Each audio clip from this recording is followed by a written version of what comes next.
mamayan at na paninirahan, trabahong makatao, may sahod at benepisyo. Taong bayan, ipanalo. Taong bayan, sa Senado. Taong bayan, bayan naman. Taong bayan, panalo ka dyan. Taong bayan, ipanalo. Taong bayan, sa Senado. Taong bayan, bayan naman.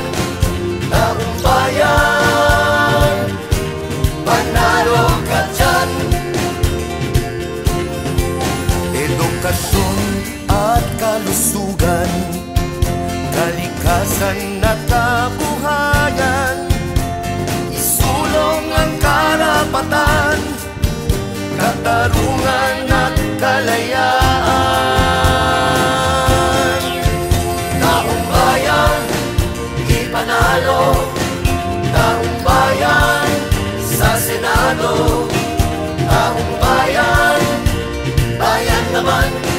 Taong bayan, panalo ka dyan. Taong bayan, di panalo. Taong bayan, sa Senado. Taong bayan, bayan naman.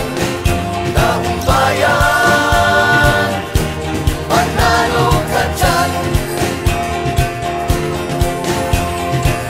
Simpleng panawagan, batayang mga kailangan, maginhawang buhay, taong baya'y magtatagumpay. Taong bayan, di panalo. Taong bayan, sa Senado. Taong bayan, tayo naman. Taong bayan, panalo ka dyan. Taong bayan, di panalo. Taong bayan, sa Senado.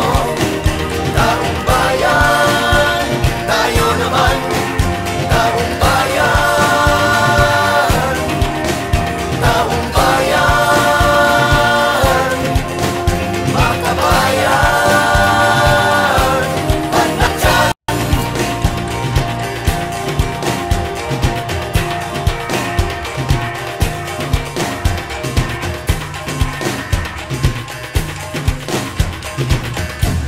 So ngayong gabi po ay makakasama natin ang isa sa mga senatorial candidate, women's empowerment tayo ngayon.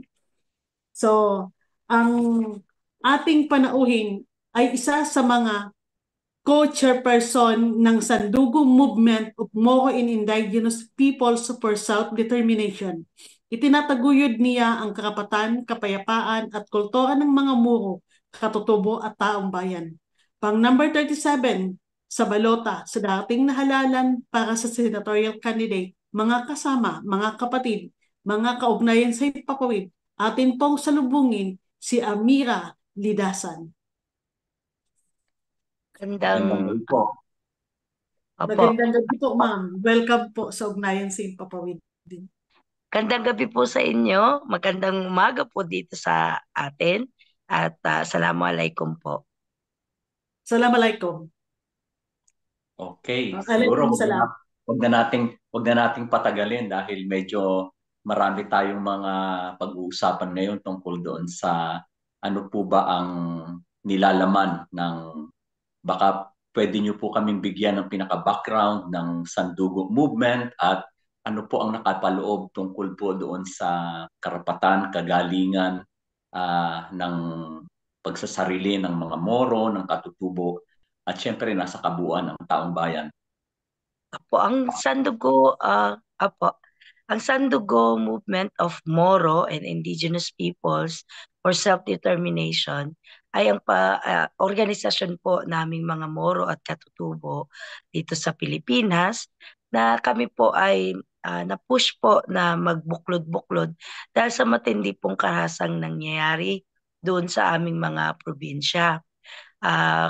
Kung mapapansin niyo, kami po ay nabuo noong 2016, bunga po ng lakbayan ng pambansang minorya na isinagawa namin mula sa aming mga probinsya. Kami po galing ng Mindanao, kasama ang mga lumad, no?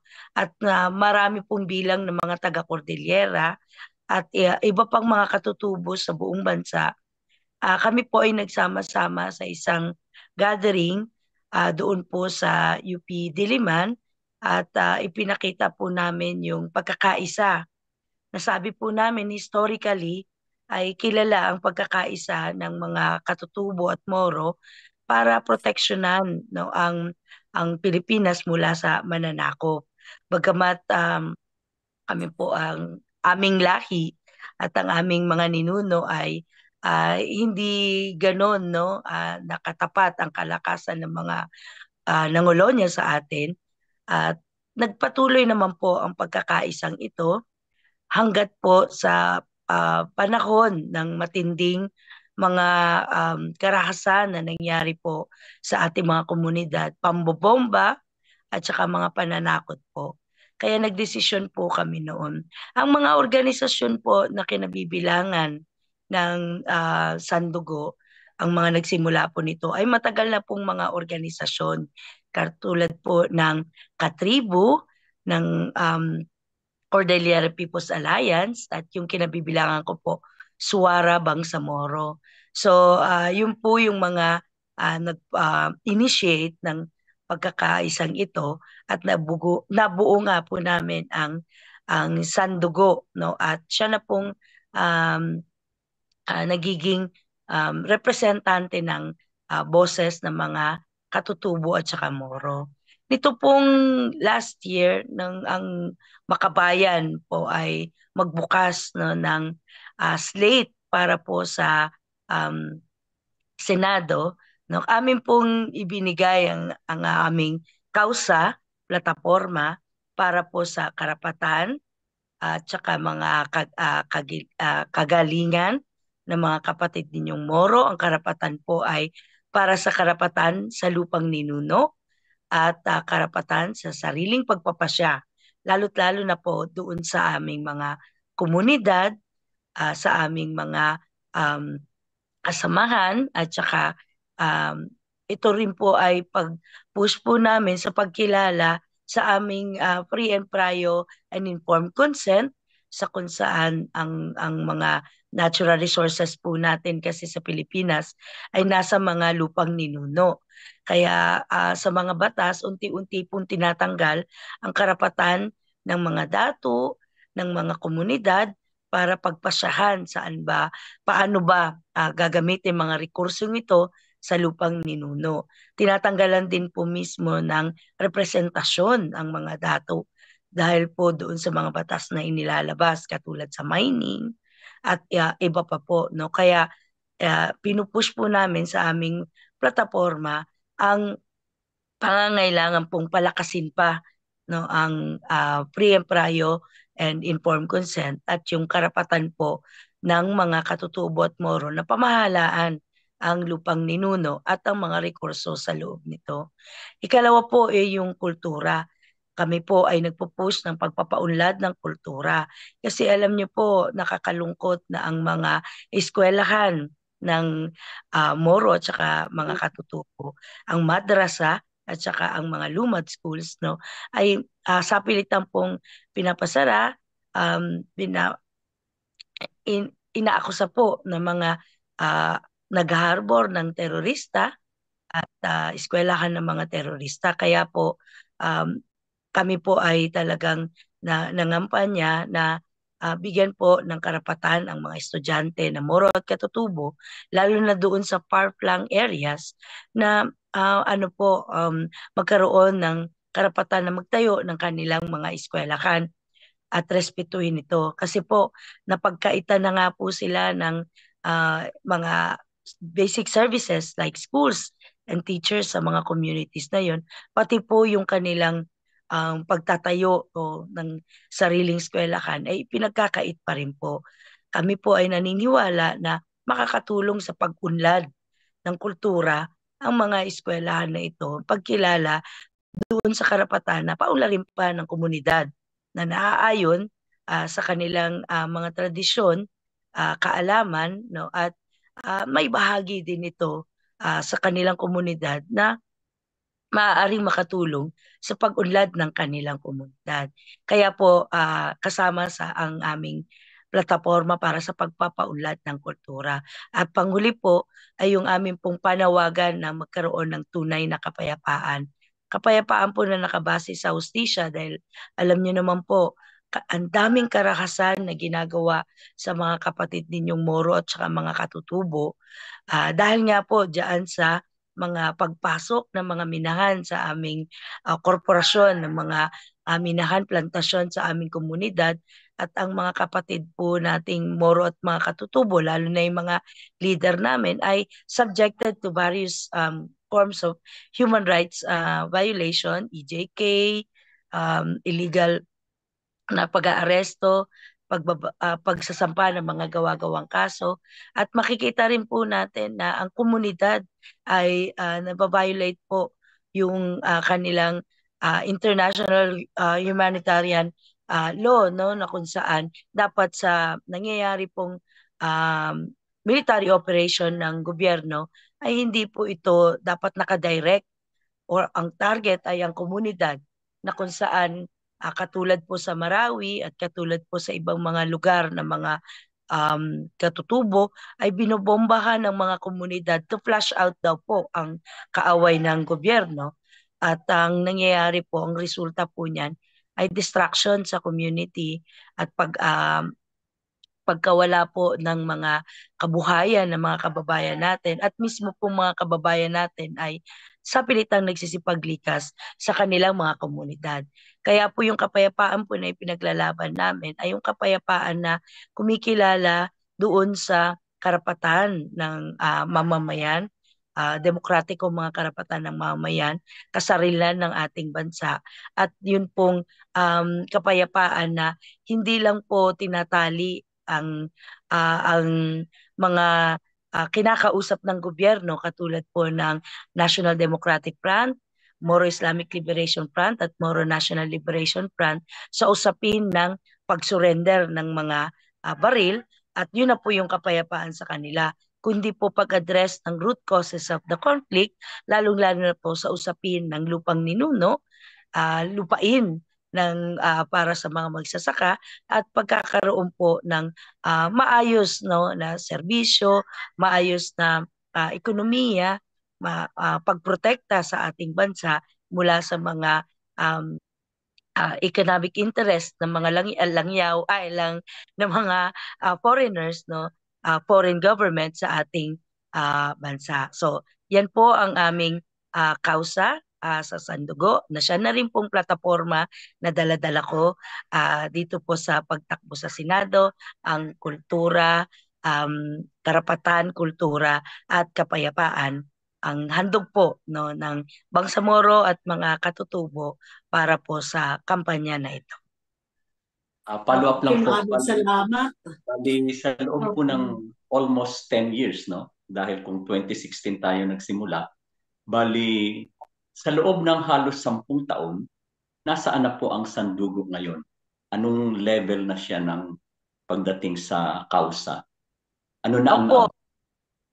Opo, so na malaki po ang kailangan pa rin po nating i-hurdle dahil alam nyo naman po na mula 2016 hanggat po sa 6 na taon, no, na pag-reign po ni former President Duterte, ang tindi po talaga ng dinulot nito, no, na pagsira sa mga komunidad ng mga Moro at saka mga katutubo.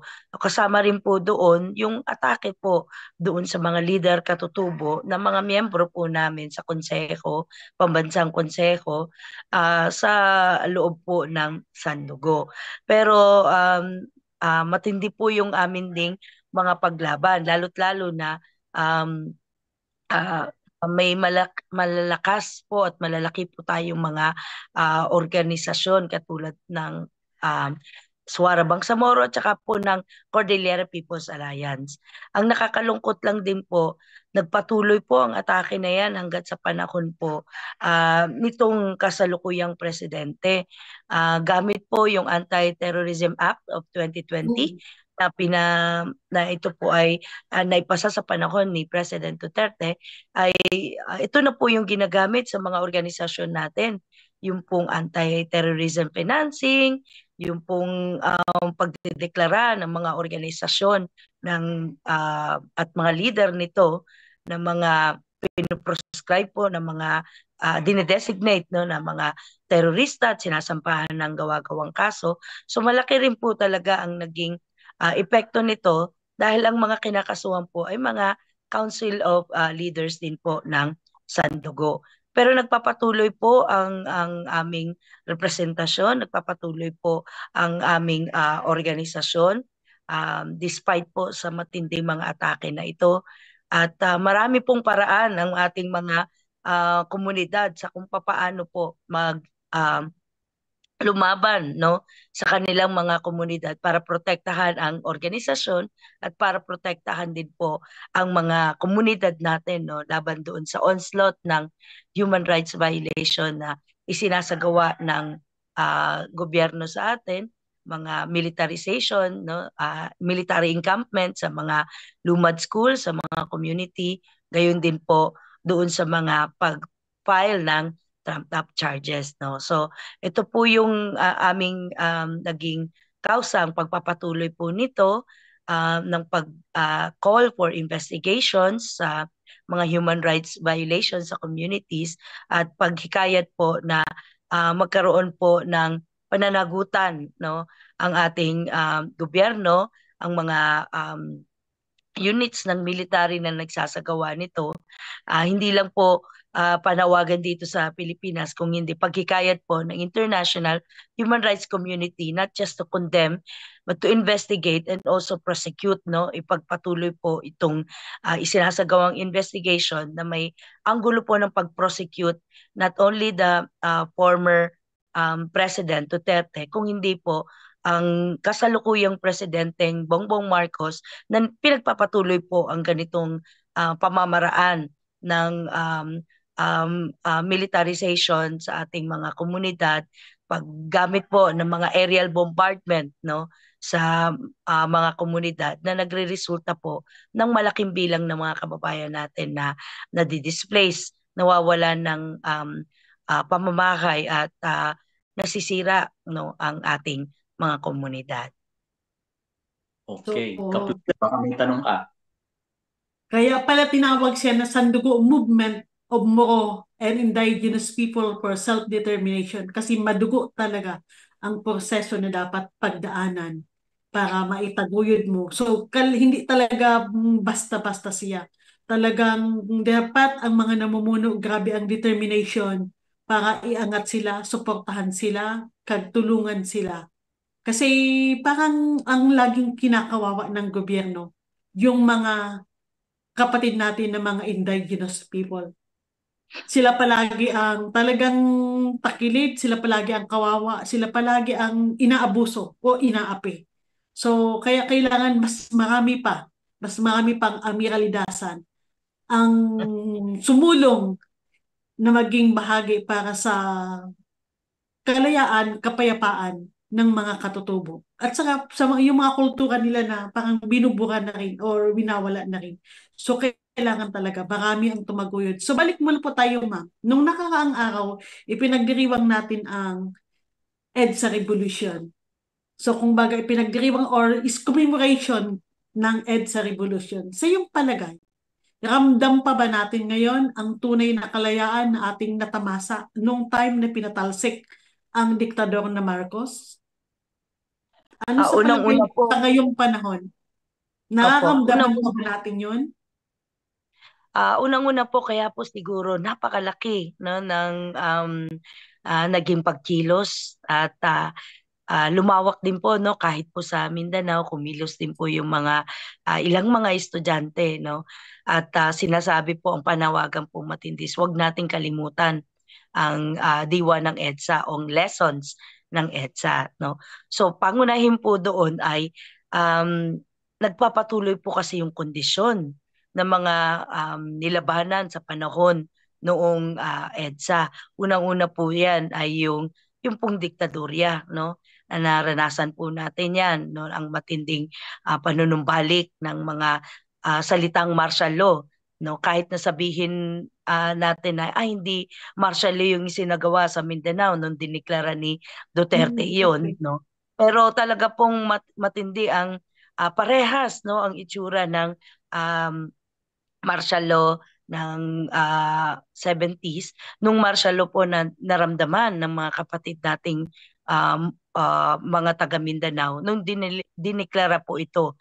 Andyan po yung mga checkpoints, nandyan po yung militar na nandoon sa mga syudad, nandyan po yung mga pagre-raid sa community, hamleting ng mga farmers community, no, talagang matindi po. Tapos syempre po yung mga paggamit ng aerial bombardment, no, yung mga ano ko po magulang ko po tsaka mga kamag-anak, no, na nagkukwento na mga tungkol sa national bomb na ginagamit sa mga community noon na pambobomba, ay yun pa rin po yung naririnig natin sa ngayon noong sinimulan na po na ang ginagamit ng gobyerno sa kanilang pagtutugis sa mga kaaway nila ay aerial bombardment na po sa community, no. So ngayon po pinaka-latest po nung habang nagrarally po tayo sa EDSA is yung Oriental Mindoro po, binubomba po ang community ng mga mangyan, no, at marami pong bilang ng mga kababayan natin ang talaga pong natamaan, nagsilikas at saka hanggat sa ngayon dahil po nahihirapan ng fact-finding mission teams para alamin kung ano yung nangyayari doon ay wala po tayong kaalaman pa kung ano pang mga violations ang nangyari doon. So talagang may condition po. Ikalawa, yung condition po yung pagbagsak ng ating ekonomiya. Marami na pong mga kababayan natin ang sumali doon dahil po doon sa reklamo nilang pagtaas ng presyo ng mga bilihin at pagbarat doon sa mga sweldo, no? At yun po, yung corruption din po na matindi na nangyayari po sa loob ng gobyerno natin na ang mga basic services po ang talagang tinatamaan. Edukasyon, pangkalusugan, no? Yung mga pangangailangan po ng ating mamamayan. So, lahat po ng isinisigaw noong EDSA ay naririnig na pa rin po nitong rally natin sa commemoration ng 39th year ng EDSA. So, hanggat andyan po yung kondisyon ng ating lipunan na nag na ng kahirapan, ng karahasan, no, ng matindi pong korupsyon na nararanasan natin at nakikita natin sa ating lipunan, nagpapatuloy po at nagkakaroon pa rin po ng silbi para ang diwa ng EDSA na buhayin hindi lang po ng mga naka-experience nito o naging participant nito, kundi kahit po nung new generation. Maraming bilang po ng kabataan ang sumama sa EDSA dahil gusto po nilang patunayan din na hindi po yung mga attempts po, no, na burahin ng EDSA, na baguhin o i-revise ang ating naratibo, istorya ng EDSA, no. Kasama po natin ang mga guro at saka mga estudyante, no, kabataang estudyante na lumaban doon. Kaya maraming bilang din po sa kanila ang kasama natin noong rally sa commemoration ng EDSA.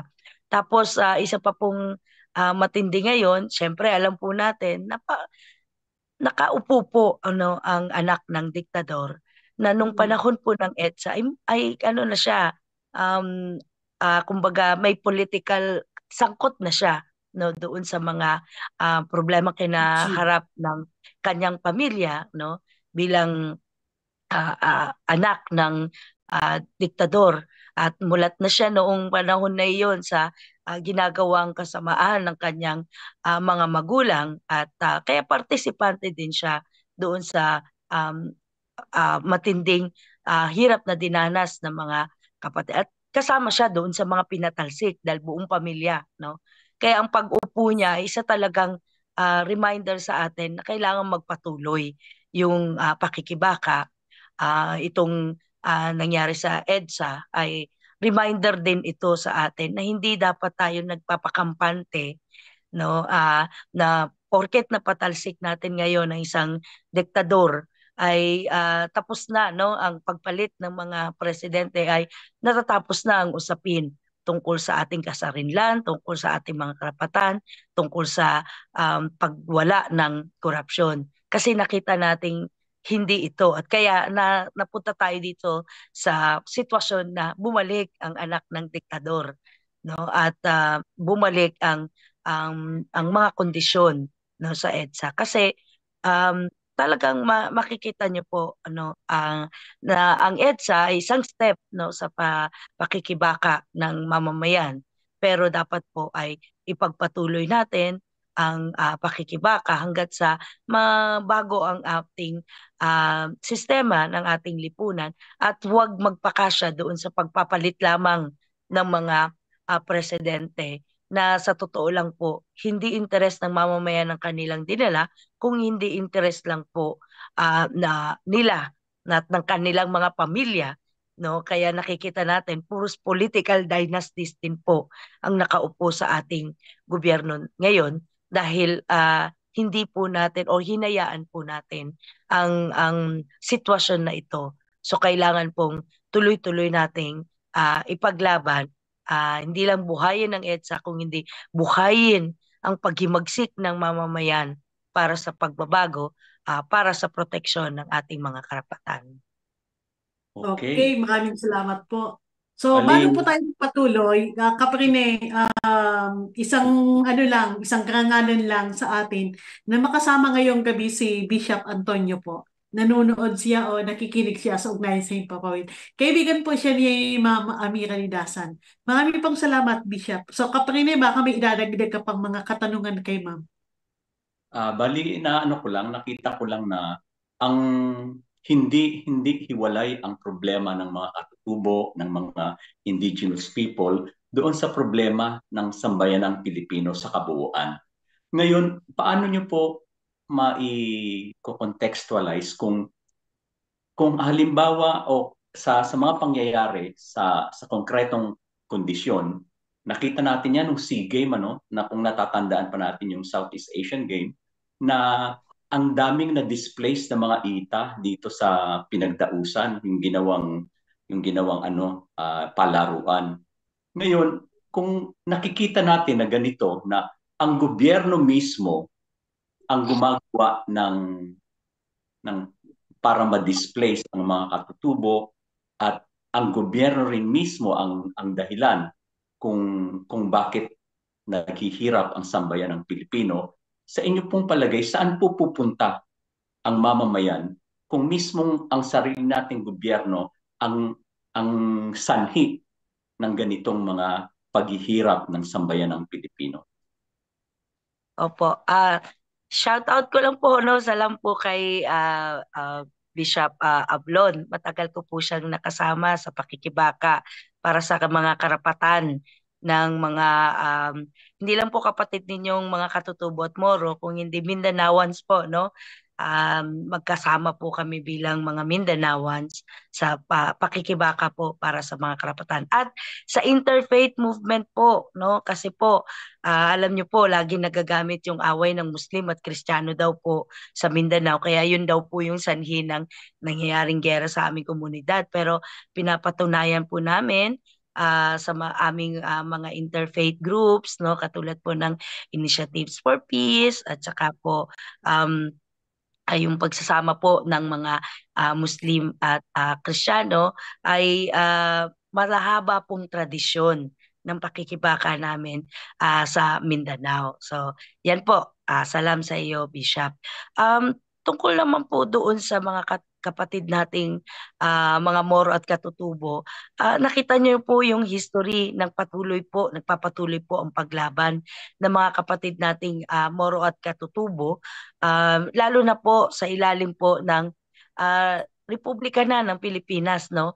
Kasi po mas lalo po silang na-marginalize noong pong na-colonize, no, ang ating bansa.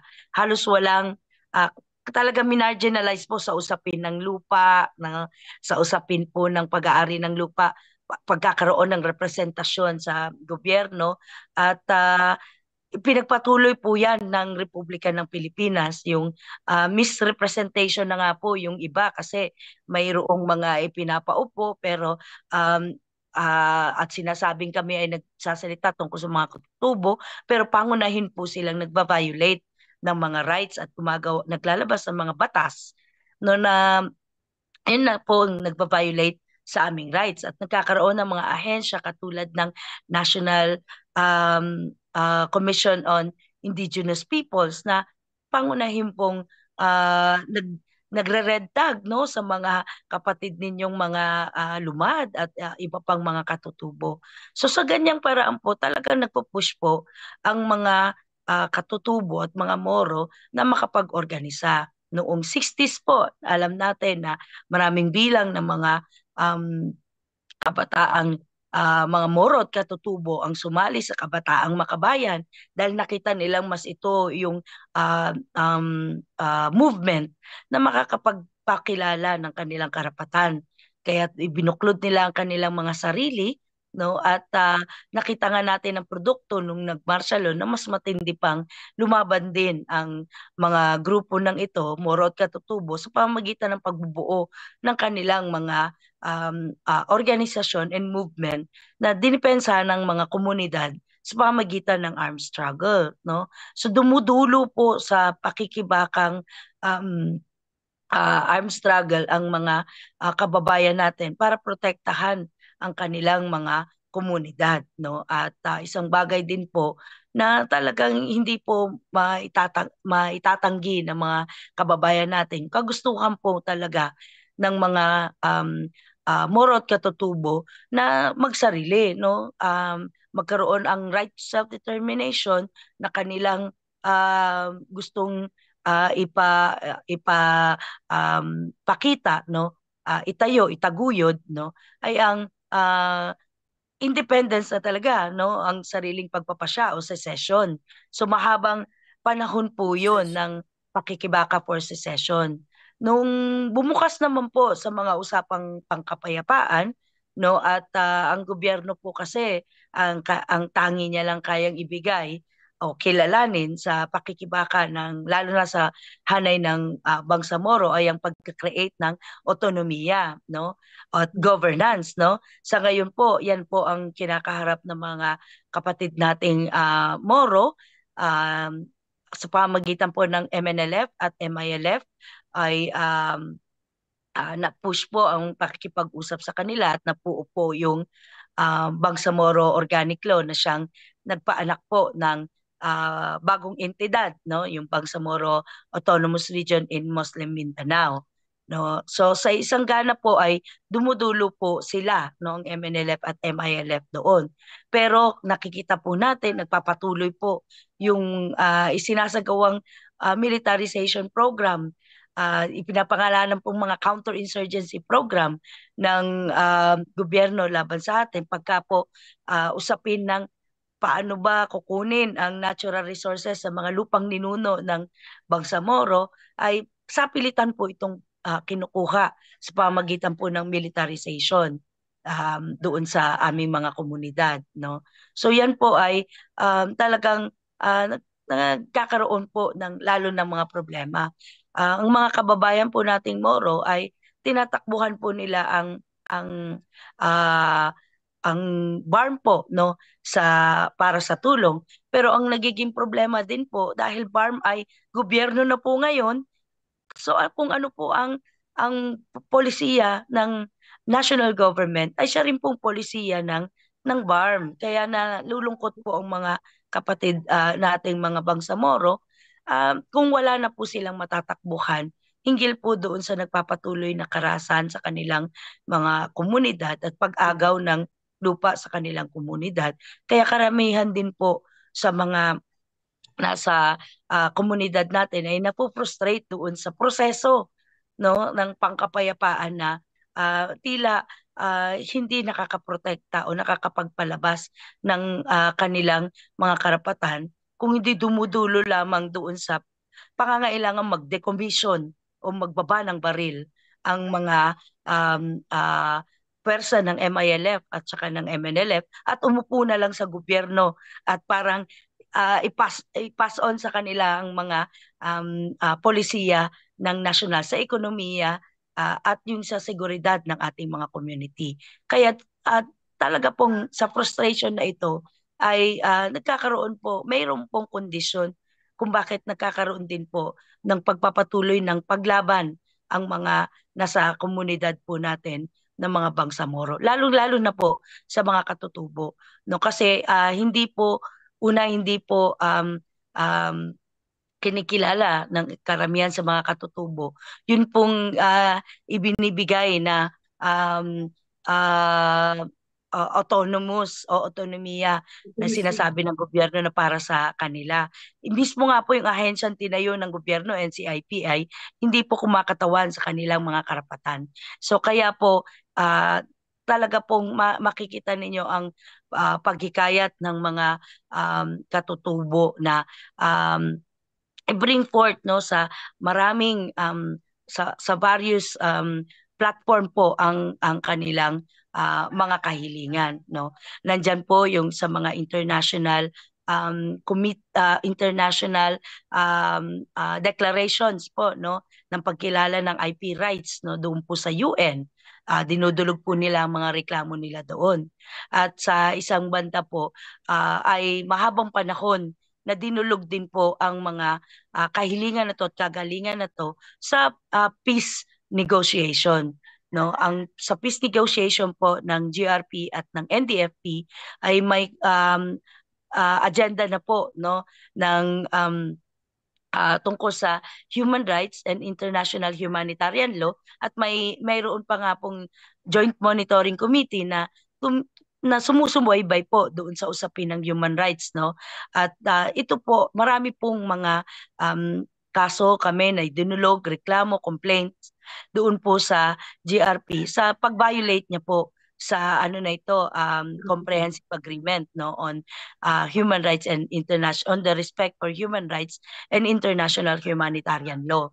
So dahil po isinara ng ni Presidente Duterte ang usapang pangkapayapaan ay hindi na po na kinikilala ng presidente kahit na po yung usapin ng international humanitarian law na kung saan ay sila naman po ay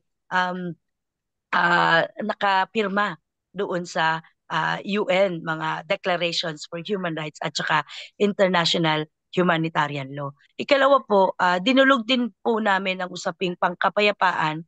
Sa usaping pangkapayapaan, ang usapin po ng lupang ninuno, ang pagrespeto sa lupang ninuno. Lalo na po noong pumasok na po ang GRP and NDFP peace talks sa agenda po ng pagkilala sa socio-economic rights, no? So sabi po namin ang pagproteksyon, pagkilala sa lupang ninuno. Kaya po yung mga katulad po ng SEA Games, pagtatayo po ng plantasyon sa mga komunidad namin na nagre-resulta po ng pagpapalayas ng aming mga residente doon, ng mga mga community ng mga katutubo, pagpatay po sa kanilang mga leader pag hindi po nakukuha ng gobyerno o ng korporasyon ang free and prior informed consent, no? So yan po ang mga itinulog po para po nung bubuuhin po ng gobyerno at saka ang ng NDFP ang laman po ng comprehensive agreement on social and economic reforms ay nakalagay po yung aming mga karapatan no at kagalingan, pagproteksyon sa lupa. Pero ito po ay hindi talaga na itinuloy ng gobyerno ang pagpirma. Ang ginawa na lang po ni Presidente Duterte ay magdeklara na mamahagi daw ng libreng lupa. Pero hanggat sa ngayon, natatali po yung mga magsasaka doon sa bogus na land reform at kami naman pong mga Moro at katutubo na nanatili pong idinideklarang public land no, yung karamihan sa mga lupang mga ninuno ng mga katutubo, at kung ito naman po ay kinikilala na ancestral domain, ancestral land, ay sa pilitan naman pong inaagaw ang lupang ninuno na Nila. ito sa mga kababayan po nating mga Moro at saka mga katutubo. So dapat po ay um, ah, kilalanin natin yung paghihimagsik po ng mga kapatid ninyong Moro at mga katutubo, at lalo po itong maraming bilang ng mga magsasaka, no, at saka mga ibang sektor ng ating lipunan ay makatarungan po dahil nananatili po talaga yung kondisyon, no, ng pag-aklas ng mamamayan, yung kondisyon po ng paghihirap, ng korupsyon, ng pagpandarahas sa mamamayan. Kaya po nagpapatuloy din po hindi lang yung diwa kundi yung praktika po ng pakikibaka ng mga mamamayan para ipaglaban ang mga karapatan at kagalingan. So, hindi Okay. ganun pala kadali, no? Ang pinagdadaanan nila.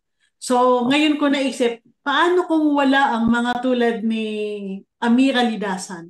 Ano na kaya ang buhay ngayon ng mga katutubo? Saan kaya sila pupulutin, no? Sana marami pa talaga. Parang nakakalungkot na mismo ang gobyerno na dapat sana tataas po, protekta sa kanila, ang gobyerno pa mismo ang isa sa mga dahilan kung bakit sila nagdurusa. Pero ma'am, magtatanong lang po ako. Ano ang nag-udyok sa'yo para kumandidato ka sa senatorial slate? Tapos, ano ang mga platapormang nais mong isulong kung sakali na nasa Senado ka na? At Opo. panghuli, ano po ang pwede mong mensaheng iiwan sa aming mga OFW para patuloy rin kami na ma-inspired at tularan kayo kahit wala kami sa Pilipinas? Opo, unang-una po nagpapasalamat po tayo sa taong bayan, no? Kasi po yung bukod po sa organisasyon namin ay marami pong organisasyon sa ilalim po ng iba't ibang formasyon katulad po ng Makabayan at Bagong Alyansa Makabayan ang naghikayat po na talagang manggaling na po sa mga sektor, no? Sa mga taong bayan ang representante ng lalaban po sa Senado, no, kaya po nabuo yung taong bayan sa Senado ng Makabayan Block, no. Kami po lahat, actually tayo po lahat, no, na kasama sa iba't ibang organisasyon ay frustrated na po doon sa ginagawa po ng nakaupo, no, sa Kongreso at saka sa Senado na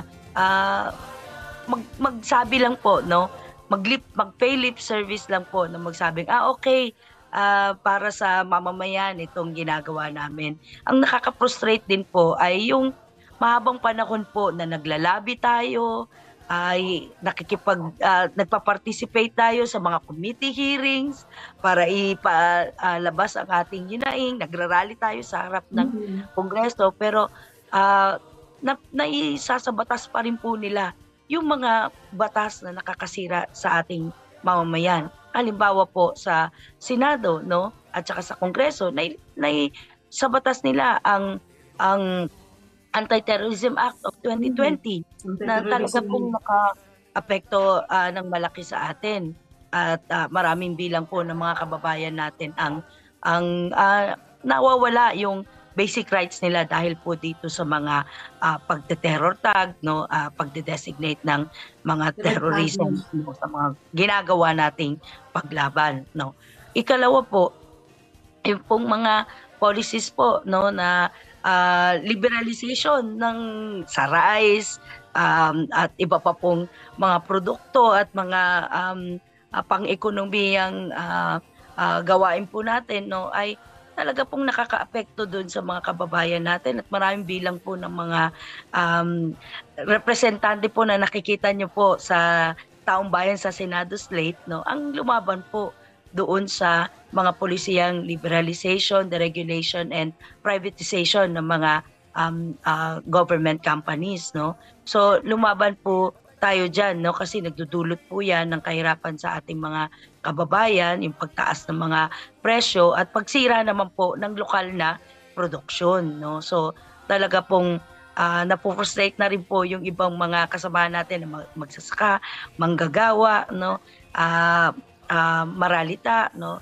So yan po yung nagbubunsod sa amin na alam po namin ng batas, kaya nga po namin nakikriticize ito, na napag-aaralan po namin, nakikita po namin ang mahabang epekto nito, masamang epekto nito sa ating mga kababayan, no. At kami po na nanggagaling sa grassroots, sa mga kasamahan ko po, mga driver, mga tsuper, no, mga teachers, no, at saka iba pa pong sektor, ay napagsasama-sama po namin ang mga kahilingan ng mga kababayan natin sa baba, at nabibigyan po natin ng boses sila, no.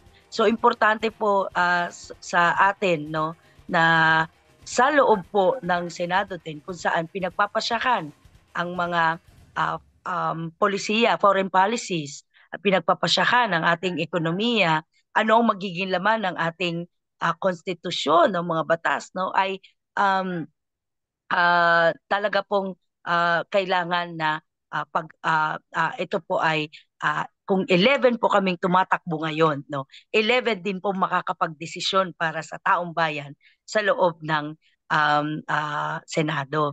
At gayon din po yung mga progressive party list po natin na tumatakbo po, no, lalong-lalo na po ang Bayan Muna, na kailangan bumalik matulungan niyo po kaming bumalik, no, sa loob ng Kongreso para may mga palaban po, madagdagan ang mga palaban na kongresista, progresibong kongresistang lumalaban para sa ating mga karapatan. So, yun po yung aming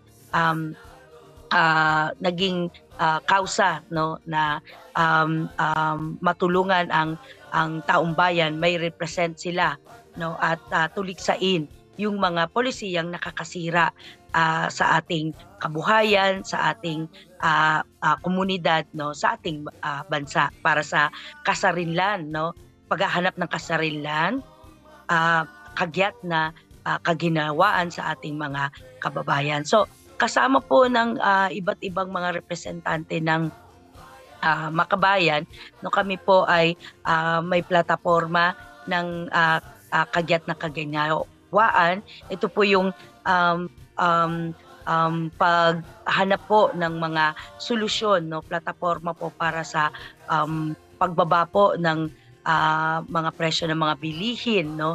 Yan pong mga pagtatak sa atin, no, o bigay sa atin ng responsibilidad ng mga korporasyon na bayaran ang tax, bayaran ang tawag dito, ang iba pang mga nakakasira sa kanilang operasyon.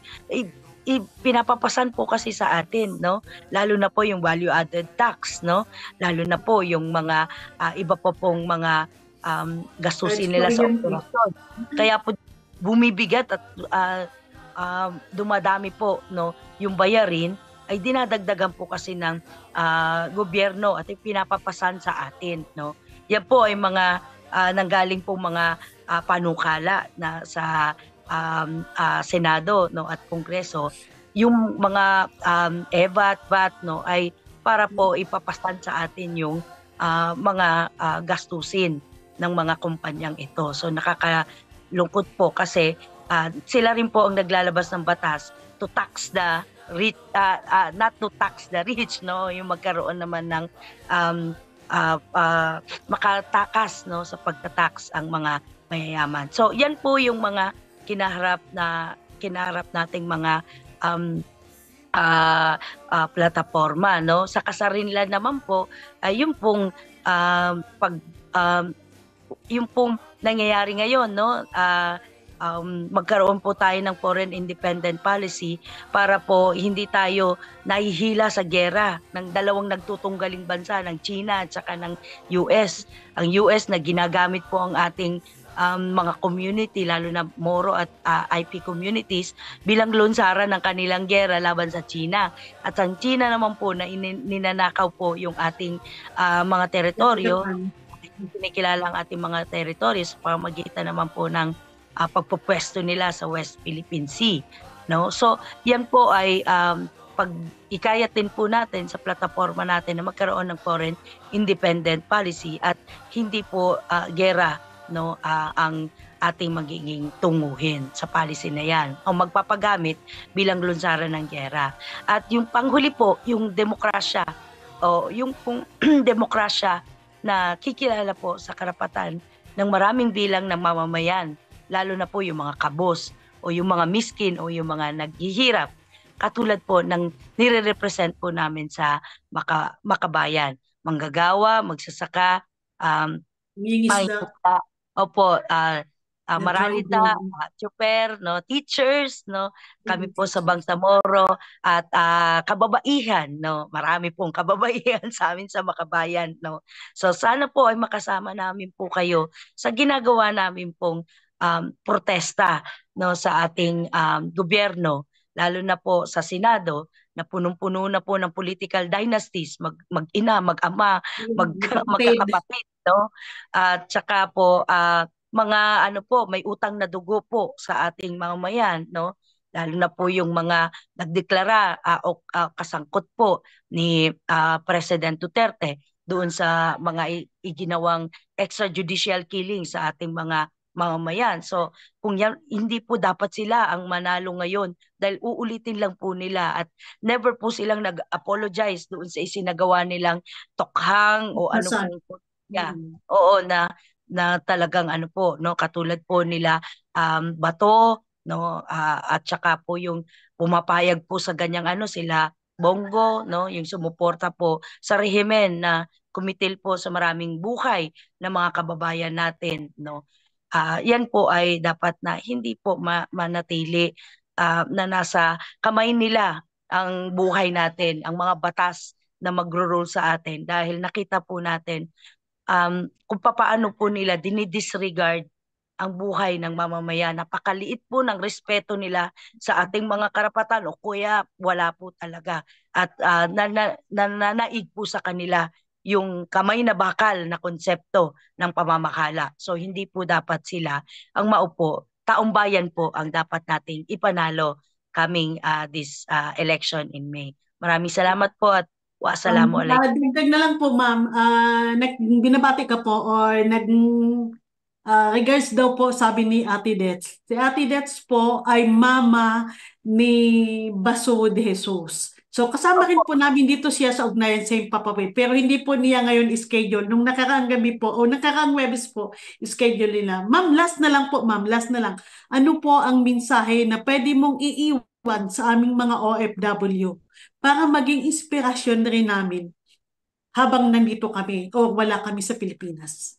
Opo, ako po ay nakasama ko po si Ma'am Ditz sa mga kampanya po tungkol doon po sa kanyang anak, at kami po ay ang organisasyon po namin sa Sandugo at saka Katribo ay pangunahin po na nangangampanya para po doon sa hustisya po sa kanyang anak, at yung pong panawagan naming surface. So ako po unang-una ay nananawagan sa mga kababayan natin, na maraming bilang po sa inyo ang umalis sa ating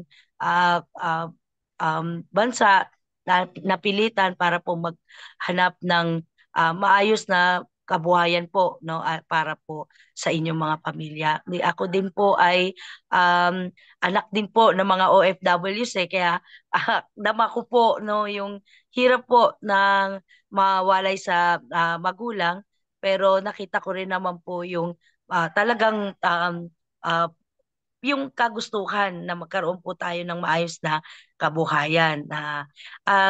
Ang mensahe ko lang po ay sana makasama namin po kayo sa ginagawa nating protesta, laban dito sa tumitinding pandarahas, pangkurap na ginagawa ng ating gobyerno sa ating mamamayan. Bilang mga OFW na bagamat wala kayo dito sa Pilipinas, napakaganda napakalaking bilang ninyo para makapag-decide din doon sa makakapasok ba ang mga progresibong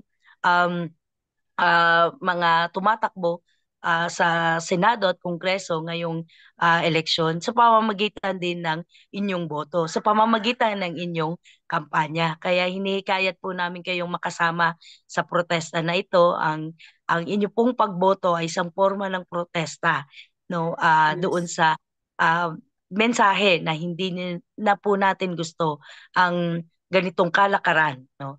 At maaari din po mahikayat ninyo ang inyong mga kamag-anak na maraming bilang dito sa Pilipinas, no, na ma-inform po sa hinggil sa pagtakbo ng mga progresibong leader ng mga iba't ibang sektor. Under po sa Makabayan Black, ang Taong Bayan sa Senado po ay patuloy po na makikibaka sa loob at labas ng Kongreso at ng Senado para po sa mga karapatan at kagalingan ng ating lipunan. Maraming salamat po. Wassalamualaikum po sa inyong lahat. Assalamualaikum. Alam po, wag pong kalilimutan mga kababayan, Amira Lidasan po, number 37 sa balota bilang senatorial candidates. Boses ng mga kababaihan, panahon naman po, women's empowerment. Please, ilagay sa balota, Amira Lidasan, number 37 po. Maraming salamat po, ma'am, at magandang umaga. Sana makasama ulit pa rin namin kayo. Thank you po. Maraming salamat, Ma'am Amira. Sana sa ulitin. Opo. Maraming salamat po. Wassalamualaikum po. Okay. Salamat.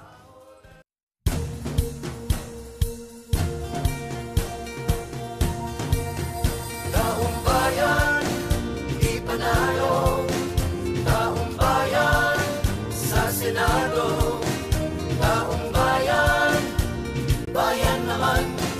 Taong bayan, panalo ka dyan. Pagkain sa mamamayan, at na paninirahan, trabahong makatao, may sahod at benepisyo. Taong bayan, ipanalo. Taong bayan, sa Senado. Taong bayan, bayan naman. Taong bayan, panalo ka dyan. Taong bayan, ipanalo. Taong bayan, sa Senado. Taong bayan, bayan naman. Taong bayan, panalo ka dyan. Edukasyon at kalusugan, kalikasan